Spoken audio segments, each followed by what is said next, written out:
This C lecture will be covering the first part of Chapter 12 in your textbook, discussing professional values. The textbook goes into human diversity as well and gives you some statistical information on how solution-focused therapy has helped various clients from diverse backgrounds, but we're going to mainly focus on the first portion that deals with professional values and comparing solution-focused therapy techniques with our social work code of ethics. So some of these things you've heard, it's not new information, but it's just connecting that what we've been learning all the semester long, these skills that you've been learning, this new paradigm shift that you've hopefully been able to integrate, supports and is supported directly by our code of ethics. So let's get started. So when we compare solution building practices with professional values, one of the values in solution building practices that align is the respect for human dignity. One thing that your textbook mentions, and I wanted to highlight this quote, is that acceptance is not the same as approval. In my experience, I have found, both personally and professionally, that sometimes in our human nature, we sometimes mix approving of someone's actions and their decisions and their thoughts with being able to just respect and accept them. Instead, we lump it all together. So, in other words, if we disapprove of what someone's doing or we disapprove of their thoughts or actions, then we shun them or we pull away from them or we ignore them because we don't want them to think that we approve just because we're being kind to them and respectful. And I think this is one of the biggest tragedies because there are many things that your clients may do that you don't approve of. If you're dealing with a mother who has been struggling with anger control issues and with other issues and that have caused and perpetuated the cycle of violence in the home, and now she has been called in and now she's working with you because she had allegations of child abuse and they were founded, I don't approve of her abusing her child or abusing anyone for that matter. However, me withholding my acceptance and respect of her as a human being makes, I think, one of the biggest offenses that can take place. And so whether you're a Christian, whether you're a social worker, and in our case where most of us are Christian social workers, even more so, do we have this mentality and this thought process that we accept all individuals and we respect them because they are children of God. No matter what they have done or haven't done, they are created in His image, whether we like it or not. And so we are called on this earth to love and respect those around us and to show them His love and character. And so this fully aligns with my own personal view of what Christian social workers should be like. But even if you may not be a Christian social worker, it doesn't matter because acceptance is not the same as approval. You can work with clients and respect them and honor them and want to understand their perspectives, and that doesn't necessarily mean that you're approving of what they're doing. So keep this in mind. You can accept their attitudes and behaviors as real without approving them. Again, that goes back to that feeling that because I may not agree with you, then I won't even respect you. And that's a big tragedy and a big mistake that can occur. So make sure that if you have somehow in your life, maybe you've responded to someone in this manner or that's a reaction of yours, I challenge you to keep working on that and keep sifting that in your brain so that way you can learn and develop skills to be able to work with individuals that come from all walks of life, even if those behaviors and actions don't align with your own personal belief system. The focus of acceptance is on what is real for a client, not what is good for them.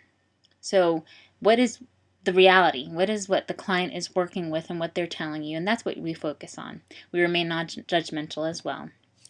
Individualizing service is another value that is upheld both through the social work code of ethics and solution building, where we don't just cookie cutter give interventions that are all the same and that there's a standard protocol that we use. Instead, we want to learn from each client and we want to be able to tailor things because each client wants to be treated not only as a human, but as this human being with his or her personal differences. So we individualize services, and that's part of our value system that we uphold. Fostering client vision, and hopefully by this point in this course where you have had it drilled in your head how we come from the posture of not knowing, how we lead from behind, how we want to understand our client perceptions, how we put our own perceptions aside, that we help our clients to develop that vision, to be able to explore the vision by asking what are those exception times, what are those goals that they want instead, having them paint the miracle picture instead of us trying to tell them what they should do with their lives. We also don't raise false hopes or project unrealistic outcomes for clients, since some clients define their own vision for change. They are the experts of their situations and they must clarify what they can and can't do in that miracle picture. We also encourage clients to develop a very detailed vision of what their lives will be like when the problem is solved. So if you look at the miracle question, exceptions, scaling, all of those techniques that you've learned up to this point in this course support our desire to foster our clients' vision and to help support them and allow them to really develop that further. And then we build on strengths, using the strengths perspective and being able to refer to that way back when in chapter 1 and 2 when we were discussing the difference between the medical model and the solution-focused paradigm and how those are so different. We build on our client's strengths and try to pull out, magnify, amplify, and complement what successes they have achieved and what strengths they have in that circumstance. Another value is encouraging client participation, and we're maximizing our ability to empower them. So I combined both of these. We help our clients to help themselves. We're not helping our clients so that they can then become dependent on us and come back to us every time they have an issue. We want to help them so that they can help themselves, and we do with the client and not to or for the client. We also maximize self-determination, the ability to make their own choices, because clients identify the problem, they define what's happening, they're asked about their perceptions, a more satisfying future, existing exceptions, their motivation, etc. And so because they are so integrated into the entire solution-focused process, that allows them to be able to make those decisions and have that self-determination honored. And we foster transferability. Transferability has to do with us being able to work with our clients in a way that they can then take whatever they've learned about resolving their problems or challenges that they've learned during session with us, and they can apply it to other parts of their lives. So in other words, if they have a problem that you have helped process and they've been able to work with you on figuring out solutions, transferability means that they can then transfer those same skills that they learned in the safe setting of your office or in whatever the counseling setting was to another scenario that they might have down the line. Again, this is fostering them and helping them to help themselves. We want to teach them how to identify and use those available resources. So this is skill building for them as well that we hope is long lasting, since that will then mean that for future issues they should be able to pull on the things that they've learned when they've worked with us.